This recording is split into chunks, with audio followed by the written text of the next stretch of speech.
semuanya, welcome di podcast perdana kita yang dibuka oleh Komat dari Divisi Kesejahteraan Masyarakat. Nah, kali ini kita akan ngebahas satu topik yang menarik banget, yaitu tentang Hari Air Sedunia atau World Water Day, yang pas banget nih diperingatin hari ini setiap tanggal 22 Maret. Nah, sedikit background nih teman-teman ya. Inisiatif penetapan Hari Air Sedunia ini tuh dilakukan oleh PBB pada tanggal 22 Desember 1992 pada sidang umum PBB yang ke-47 di Rio de Janeiro, Brazil.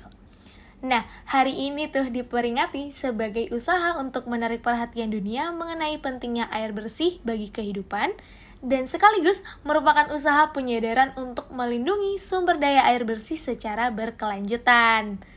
Nah, jadi sedikit kompleks ya teman-teman karena ini sudah ada sangkut pautnya tentang environment sustainability gitu ya. Nah, di podcast kali ini gue nggak sendiri, tapi akan ditemani oleh bintang tamu kita sekaligus narasumber, yaitu Muhammad Dafa Hakim yang berhasil terpilih menjadi Duta Hari Air Kementerian PUPR tahun 2018. Nah, sekedar fun fact nih teman-teman, Kak Dahak ini berhasil jadi Duta Hari Air ini melalui idenya untuk membuat tempat sampah inovatif di pinggir jalan. Nah, tempat sampah inovatif Muhammad Dafa siapa? Duta Hari Air itu apa? Yes, jadi karena kalian udah penasaran banget nih tentang seinovatif apa sih idenya Muhammad Dafa, kenapa bisa jadi Duta Hari Air? Dan sebenarnya apa sih Duta Hari Air? So, jadi mari kita panggilkan langsung saja, ini dia Kak Dafa Hakim. Halo Kak Dafa. Halo Nirma, manggil Dahaf juga nggak apa-apa. BTW tadi kok lu bisa tahu sih gue idenya tentang tempat sampah, anjir itu udah lama banget gue bahkan hampir lupa. Aduh, nggak tahu, tiba-tiba nih baca skrip doang Ada sih. risetnya ya? Oh, ada skripnya. Iya, jadi kita harus riset dulu dong sebelum Keren. undang narasumbernya. Nah, boleh tahu dong, tadi kan sempat di-mention ya, Kak Dahak ini Duta Yeah. Hari Air Kementerian PUPR 2018. Boleh tahu dong, mungkin diceritain secara detail lagi kok bisa tiba-tiba jadi Duta Hari Air, dan bahkan gue juga baru pertama kali dengar nih Duta Hari Air. Yeah. Mungkin orang-orang pada mikirnya duta air harusnya ya. Karena untuk apa Hari Air ada ambasadornya? Maksudnya untuk apa kita perkenakan Hari Air doang, sedangkan ada yang lebih general lagi, sedunia itu ada air namanya. Cuman PUPR, jadi karena dia punya Direktorat Jenderal Sumber Daya Air, maka dari itu dia memperingati Hari Air setiap tanggal 22 Maret. Udah itu dimulai dari awal tahun 2018, dari bulan Maret 2018 pertama kalinya untuk mengadakan Hari Air itu kita harus punya ambasadornya. Itu jadilah Duta Hari Air. Gitu. Nah, kenapa gue bisa jadi Duta Hari Air?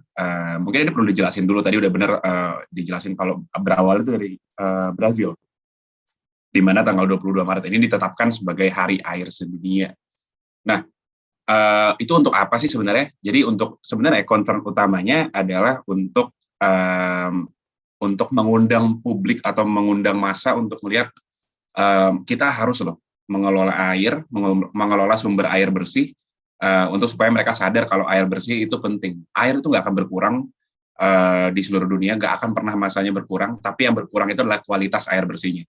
Jadi makanya perlu ada peringatan untuk Hari Air ini supaya orang tuh concern kalau perlu ya ada air bersih. Jadi penggunaan airnya seperti apa, dan mungkin cara membuang air yang benar, cara tadi seperti tempat sampah tadi, itu salah satu cara untuk mengelola air bersih yang ada di dunia.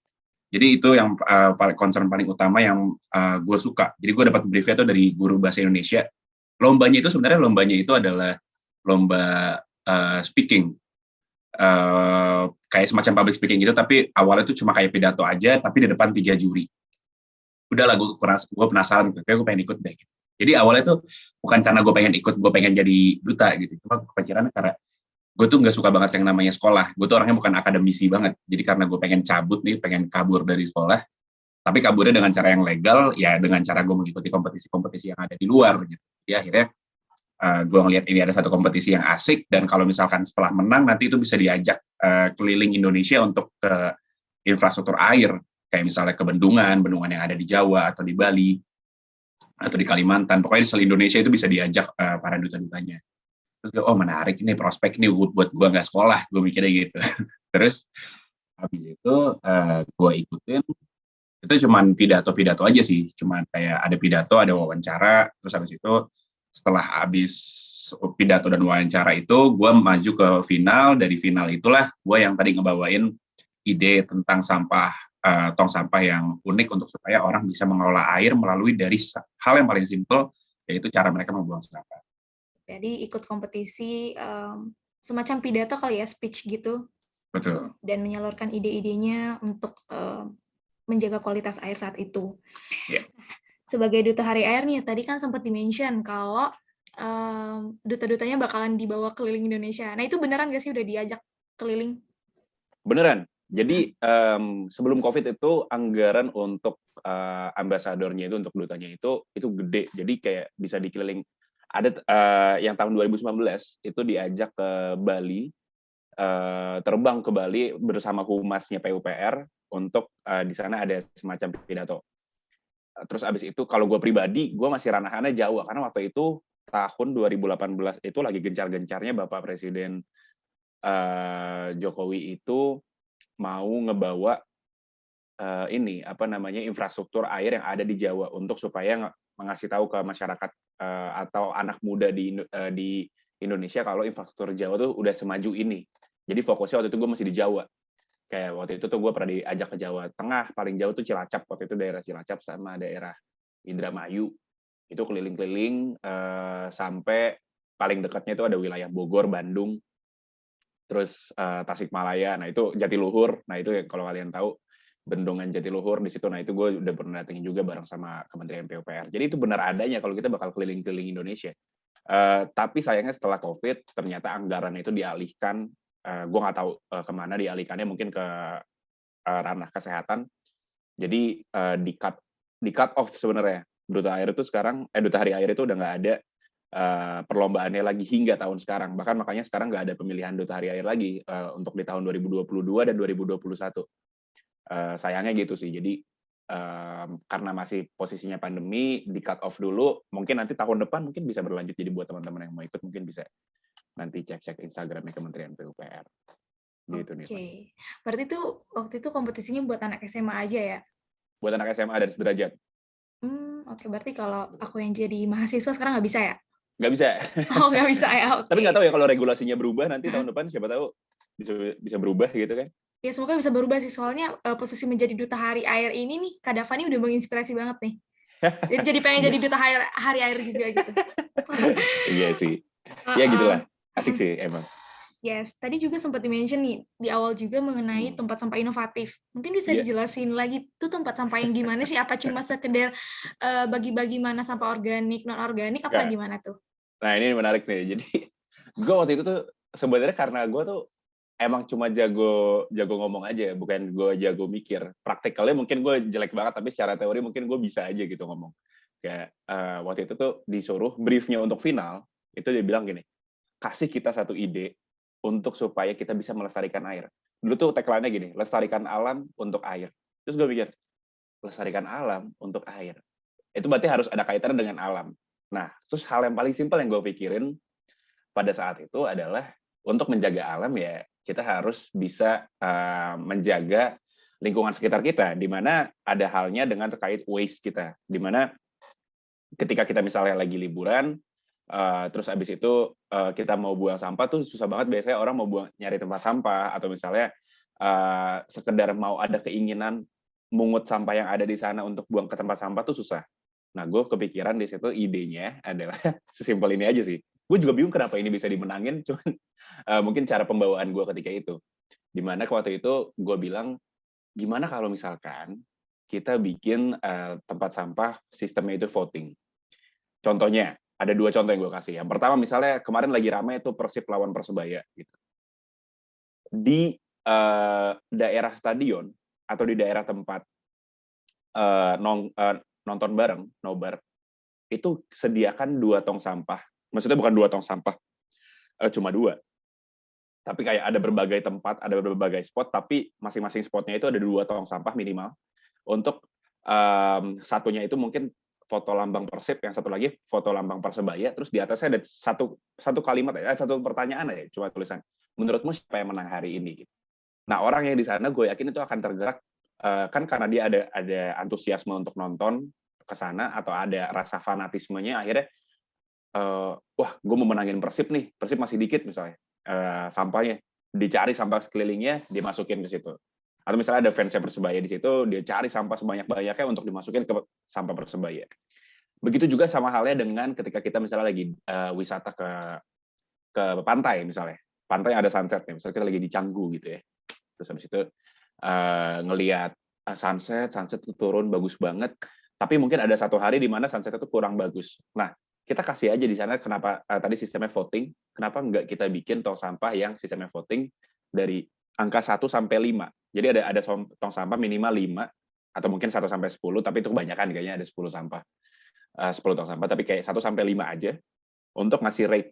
Kayak misalnya berapa nilai sunset hari ini misalnya, atau berapa menurut kamu nilai sunset kita hari ini, berapa nilai sunset di Bali hari ini, atau sekedar kayak nanya berapa kemerahan yang ada gitu. Kayak misalnya pertanyaan-pertanyaan yang bisa ngangkat orang, gue mau buang sampah deh, atau gue mau ngisi sampah ini untuk supaya gue mau ngasih sekalian ada rasa antusiasnya di sana, gue mengalami ini, akhirnya gue pungut sampah yang sekitar, walaupun bukan sampah lu ya, misalnya lu habis minum emang lu udah buang sampah, tapi lu nggak lagi ngambil sampah, di sekitar itu ada sampah, lu ambil untuk buang, cuma karena ada sampah yang bersistem voting tadi.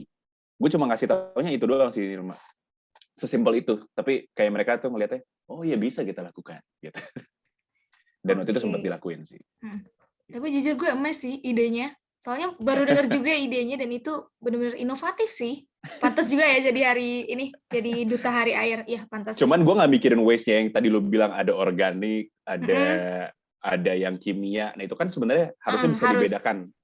Bahaya kalau misalkan semua sampah yang ada masuk aja kayak daun, plastik, semua itu masuk. Nah, itu sebenarnya nggak bagus. Tapi gue nggak kepikiran ke sana. Cuma sebenarnya bisa diinovasiin lagi setelah ada idenya itu gitu.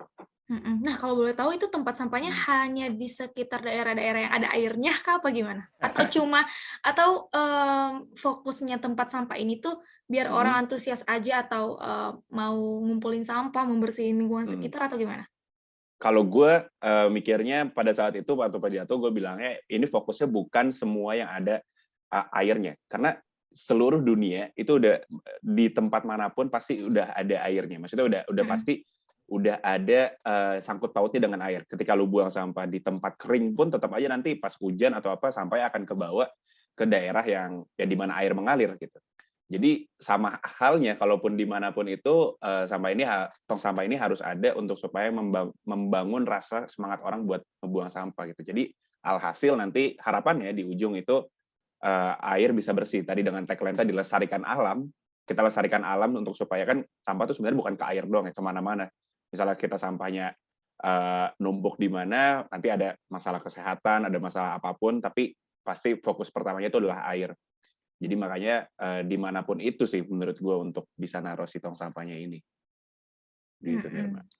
Oke, berarti kemarin inovasi tempat sampah itu sempat dilakuin gitu waktu menang? Waktu itu udah digodok di tahun 2020 mau dibikin, tapi akhirnya kayaknya belum dibangun karena tadi pendanaannya kayaknya deh. Belum jadi gitu. Sayang banget tuh, padahal udah nungguin gue, ayo nih seru nih kayaknya kalau ada. Oke, berarti balik lagi ya ke pendanaan ya. Pendanaan sih, iya kan. Karena kan kalau gue kan cuma ngasih idenya yang eksekutornya dari tim Direktorat Jenderal Sumber Daya Airnya gitu. Mungkin ada fokus lain yang mereka cari nggak di situ doang. Jadi ya gue memaklumi sih. Yes, benar banget. Jadi mungkin kalau ada nih bagian dari PUPR atau yang menyelenggarakan Duta Hari Air saat itu yang menonton dan mendengarkan podcast ini, boleh banget mungkin next time direalisasikan ya. Soalnya benar-benar inovatif sih. Mungkin nanti bakalan ditambahin lagi segmentasinya, organik, non-organik, dan lain sebagainya, biar bagus aja gitu ya tempat sampahnya. Betul. Oke, nah tadi kita udah tanya-tanya tentang background kenapa bisa jadi Duta Hari Air, terus inovasinya gimana aja, PUPR-nya gimana aja. Nah sekarang kita berangkat ke insight-insight atau opini-opini dari Kak Dava sendiri nih. Menurut Kak Dava nih ya, persoalan apa sih yang dirasa menjadi titik utama masalah air di Indonesia saat ini? Masalah utama mengenai air di Indonesia. Oke. Masalah utama sebenarnya ini bukan masalah utama di Indonesia aja, tapi gue yakin ini ke seluruh dunia.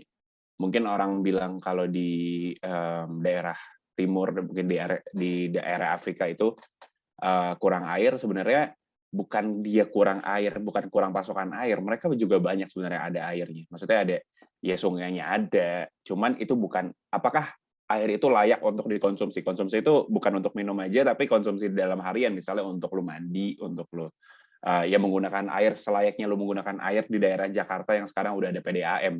Mungkin di sana pengelolaan air itu belum bagus. Tapi kalau di daerah perkotaan sekarang kan udah ada yang mengelola airnya. Tapi coba bayangin kalau di Indonesia itu daerah-daerah yang belum di apa namanya itu ya, dijamah oleh pasokan air yang mencukupi. Dia cuma berharap dari adanya pasokan air hujan, berharap dari besar turunnya volume, besar kecilnya volume sungai, atau misalnya dari air tanah, dari sumur. Sedangkan air sumur sekarang kayaknya sudah sulit sekali untuk didapatkan karena dia tergantung dengan musim. Ya mungkin sekarang lagi banyak nih, sekarang masih masuk ke musim hujan. Tapi kalau misalkan coba 2 sampai 3 bulan lagi, itu udah mulai masuk ke musim kemarau yang mana alhasil membuat air tanah itu sulit diambil, terus juga air sungai yang sulit diambil. Jadi masalah utamanya adalah pasokan air yang belum menyeluruh, pasokan air bersih yang belum menyeluruh se-Indonesia. Bahkan di Jawa pun sebenarnya setelah waktu itu gue riset-riset, di Jawa itu sebenarnya banyak banget pasokan air yang tidak sampai ke desa tersebut. Karena mungkin desanya yang ada di tengah gunung atau di atas gunung, mungkin yang di atas gunung dia masih mendapatkan pasokan air yang bagus karena airnya masih bersih dari air gunung. Tapi kalau air yang udah di bawah, yang mana itu udah airnya udah keserap di mana-mana, akhirnya terus juga udah terkena dari desa yang atas, yang mana artinya airnya di bawah itu udah kotor dan masih banyak air yang bisa masih banyak air yang belum bisa dikonsumsi oleh desa-desa itu gitu. Jadi masalah utamanya adalah air bersih yang belum menyeluruh se-Indonesia. Mungkin orang mikirnya Papua nih. Enggak, sebenarnya bukan Papua, tapi seluruh Indonesia, bahkan di Jawa yang mana orang mikir itu adalah daerah paling maju, sebenarnya masih ada juga yang kekurangan air bersih. Gitu, Nirma. Oke, nah menurut Kak Dava sendiri nih, itu kalau kekurangan air bersih itu faktor selain yang disebutkan tadi apa ya? Kayak mungkin karena pengeboran terus-terusan, pembangunan, dan lain sebagainya. Itu bisa, sebenarnya infrastruktur. Jadi ini sebenarnya inline banget ya. PUPR itu kan pekerjaan umum perumahan rakyat. Jadi yang mana itu dia ngebangun tol, ngebangun pokoknya membangun infrastruktur yang ada untuk supaya itu bisa environmental, di mana pembangunannya maju tapi lingkungannya juga maju. Makanya ada Direktorat Jenderal Sumber Daya Air di situ. Jadi faktor lainnya yang membuat airnya itu tidak bersih sebenarnya adalah pertama berangkat dari manusianya sendiri. Manusianya itu mengelola sekitar itu dengan baik apa enggak? Apakah dia mungkin merawat tanaman sekitar dengan baik? Kalau misalkan tanaman lingkungannya itu asri, udah pasti airnya itu bersih karena di tanaman itu ada daya serap yang oke banget untuk membuat air itu menjadi bersih, jadi layak konsumsi. Jadi sebenarnya faktor paling utamanya adalah di manusia tadi. Pembangunan pun juga itu termasuk salah satu faktor. Misalnya ada pemukiman, daerah pemukiman padat, tapi tiba-tiba di tengah-tengah ada tanah yang dibeli atau misalnya diambil untuk itu ngebuat apartemen atau hotel, yang mana itu bisa memakai pengeboran yang paling dalam untuk pasokan airnya untuk apartemen itu. Alhasil pemukiman sekitar nggak kebagian air bersih karena air bersihnya udah fokus sama si apartemen itu. Nah itu salah satu faktor juga yang ngebuat air bersih sekitarnya itu berkurang. Sama curah hujan sih, itu yang paling penting. Gitu, Nirma.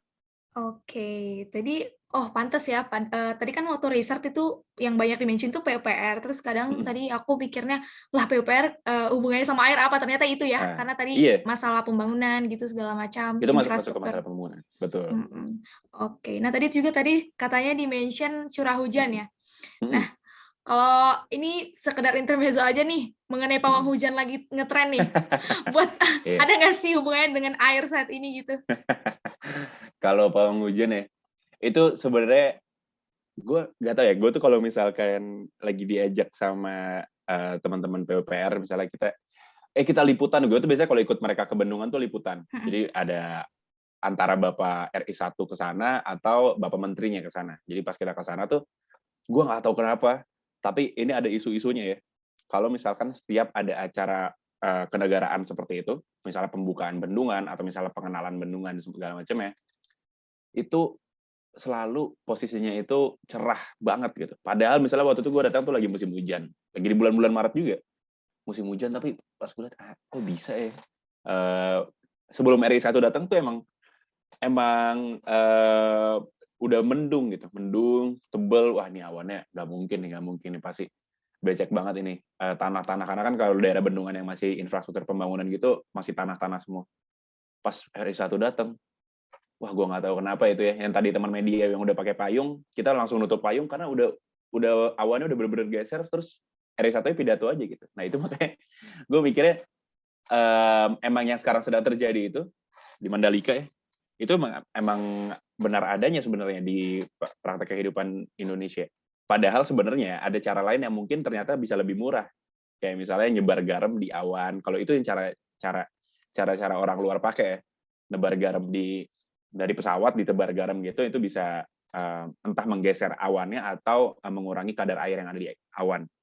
Tapi Indonesia lagi-lagi memilih untuk memakai budayanya sendiri untuk menggeser menggeser awan dengan Ibu Rara ya nggak sih namanya?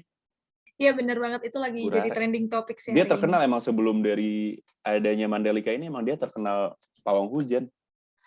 Jangan-jangan waktu kunjungan kemarin dia tuh pawang hujannya. Gue nggak tahu ya, mungkin siapa tahu emang dia yang udah apa sih namanya langganan negara gitu ya. Oke, ya sepertinya bisa jadi salah satu faktor kali ya untuk menentukan kualitas air, curah hujan tadi kan. Karena kan Bisa. pemindahan awan segala macam itu kan ada hubungannya dengan Ada air-air juga hubungannya. ya. Mm-mm, Misalnya ada desa yang kering gitu, oh daerah sini hujan kita geser gitu. Itu pasti mm-mm, ada aja tuh kayak gitu-gitu. Cuma mm-mm. mungkin patokannya kalau udah kayak gitu mainannya bukan kementerian. Itu udah mungkin daerah setempat ya, peraturan daerah setempat. Nah, kita berangkat dari isu pandemi nih. Tadi Hmm. kan pandemi mulai nih, pas banget bulan Maret ya. Waktu itu bulan Maret 2 tahun lalu. 2022. 2 tahun lalu udah nggak kerasa ya, sekarang 2022. Kacau. Mulai pandemi. Nah, dari beberapa tahun ini nih, 2 tahun ini setelah adanya pandemi, gimana Hmm. sih menurut Kak Dava mengenai ketersediaan air bersih Indonesia maupun dunia? Oke. Ketersediaan air bersih itu setiap harinya pasti selalu menurun kualitas airnya karena setiap hari kan kita pakai dan semua umat manusia itu setiap hari nggak mungkin nggak bersentuhan sama air. Jadi untuk secara kualitas air itu udah pasti dari tahun 2020 ke 2022 itu selalu menurun secara kualitasnya. Tapi yang perlu kita pertanyakan apakah pengelolaannya baik, pengelolaannya oleh manusia itu baik apa enggak?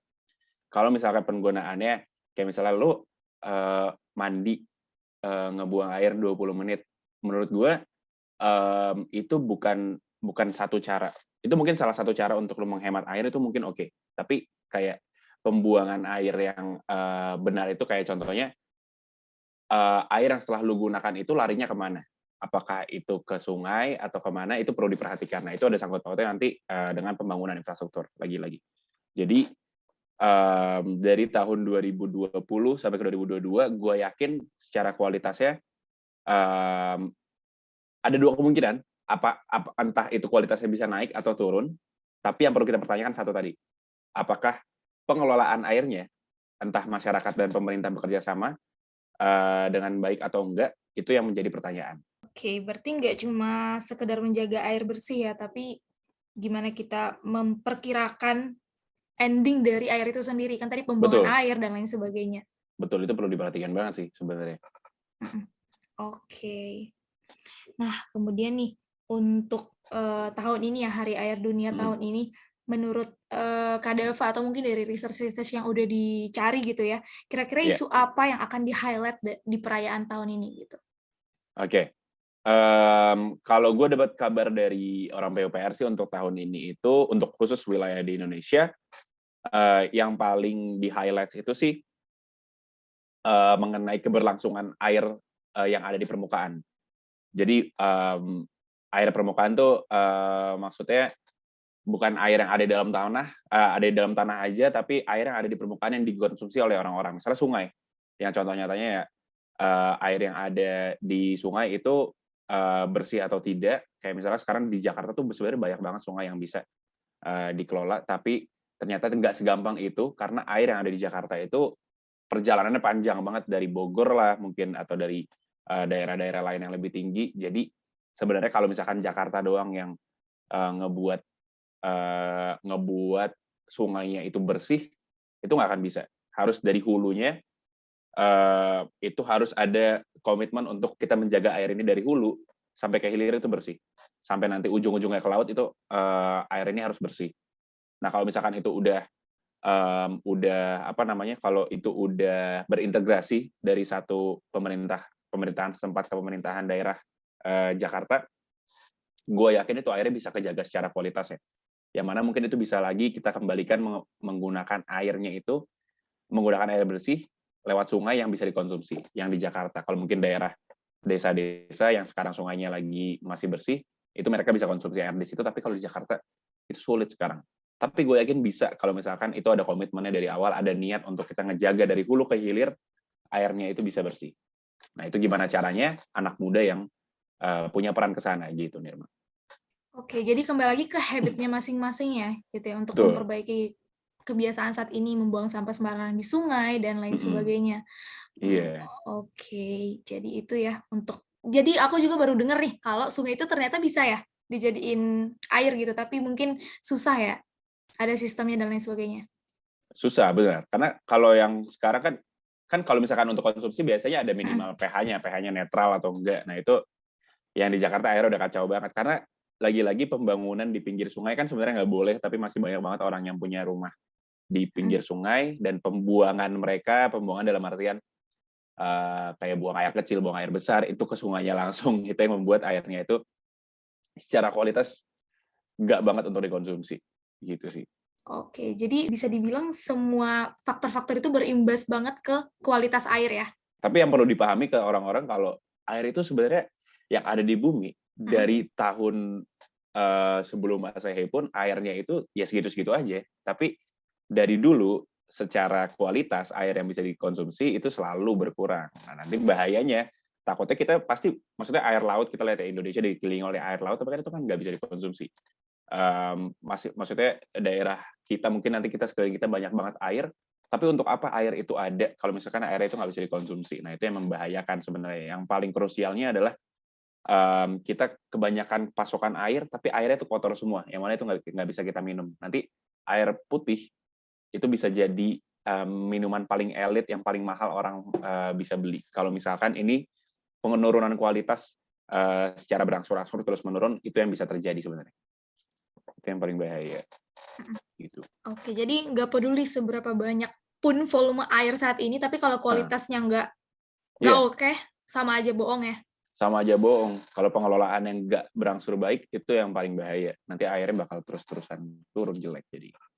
Yes, oke. Tadi udah kita bahas nih mengenai dampak-dampak signifikan dari pandemi, terus isu-isu yang di-highlight dari perayaan Hari Air Dunia, dan tadi mungkin sempat di-mention sedikit oleh Kak Dava itu kita sebagai anak muda ya harus ada tindakan. Nah, mungkin bisa diceritakan secara detail nih karena nyambung ke pertanyaan selanjutnya nih. Jadi kita nih sebagai anak muda, apalagi kita mahasiswa nih sekarang, nah itu gimana sih menurut Kak Dava apa yang harus kita lakuin untuk ngejaga kebersihan dan kualitas dari air bersih itu sendiri? Sebenarnya simpel banget sih. Kayak misalnya ini jawaban anak SD. Kalau misalkan gue jawab kayak gini. Tapi emang kalau yang paling gue pikirkan dari dulu adalah cara kita membuang sampah kita, waste-nya kita. Entah itu waste kita secara individu, misalnya kita lagi di luar, kita makan, kita waste-nya yang benar. Atau pembuangan dari rumah tangga. Misalnya yang dari rumah, buang sampahnya benar nggak? Ada nggak yang mengelola setelah sampah itu kemana? Air itu benar nggak? Takutnya orang yang vendor yang kita sewa untuk ngebuang sampah, dia malah ngebuang sampahnya ke sungai. Nah, itu yang bahaya. Jadi, kita sebagai anak muda itu harus tahu banget cara pembuangan sampah yang baik dan benar, untuk supaya nanti ketika secara berangsur-angsur, secara pengelolaan kita sampahnya sudah membaik, nanti pemerintah tuh punya programnya sendiri. Jadi, kita membantu pemerintah bukan dengan kita membangun infrastruktur, karena membangun infrastruktur itu udah tugasnya pemerintah, kita yang membayar pajak, pemerintah yang eksekusi. Tapi kalau misalkan untuk menjaga lingkungan sekitar aja, nah itu adalah tugas kita. mungkin gak cuma anak muda aja, tapi anak muda yang harus punya gerakan untuk bisa ngebuat lingkungan sekitarnya itu bersih. Mungkin lu nggak perlu jadi petugas oranye mungkin di Jakarta yang ambil-ambilin sampah karena itu emang pekerjaannya. Tapi kalau kita tadi harus tahu juga dari waste-nya kita nih, dari kita membuang sampah satu aja, itu larinya kemana? Itu sih yang paling penting, Nirma. Jadi jawabannya basic ya sebenarnya ya, bisa kita lakukan juga berkontribusi Bisa untuk banget. menjaga lingkungan, memperhatikan end to end dari proses air itu sendiri ya. Iya, karena gue nggak mungkin bisa bilang kayak gini, lu nggak boleh mandi lama-lama gitu. Itu udah urusan privat orang gitu. Gue nggak tahu mungkin dia ada penyakit tertentu yang emang mengharuskan mandinya sebegitu lamanya atau menggunakan air sebanyak itu emang udah penggunaan lo. Tapi secara lingkungan tadi itu yang perlu kita pantau, bukan dari kayak mengurangi penggunaan air ketika mandi. Jadi intinya air ini benar-benar penting ya. Tadi dia bisa jadi dampak dan bisa jadi faktor juga nih untuk ekonomi. Betul. Ya, untuk kedepannya Pasti masalah banget. air, biaya, dan lain sebagainya. Itu dia sih bincang-bincang kita di podcast kali ini. Teman-teman, terima kasih yang udah dengar. Nah, mungkin aku bakalan simpulin tadi apa aja yang udah kita dapat dari podcast dalam memperingati dan menyambut Hari Air Sedunia.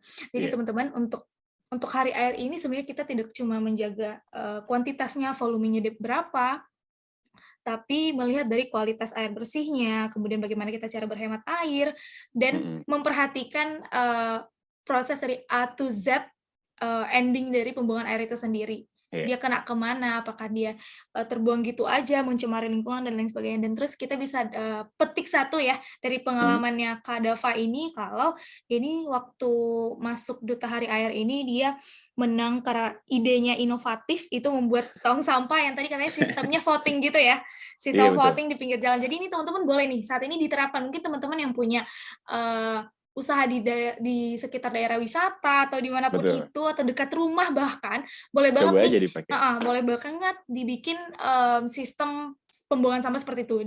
Semoga kedepannya para pemerintah dan juga para pejabat-pejabat bisa memperhatikan nih ide-ide yang sederhana tapi inovatif banget, terutama dari Kak Dava sebagai Duta Hari Air ya 2018. Oke, thank you so much. Itu dia bincang-bincang kita. Semoga semua insight ini berguna buat teman-teman seluruh 5EP. Dan terima kasih banyak buat Kak Dava selaku narasumber kita kali ini yang spesial banget menjadi pembuka ya dari konten-konten podcast ke depannya. Pertama. Yes, oke. Thank you so much. Thank you juga Nirma, thank you teman-teman FEB.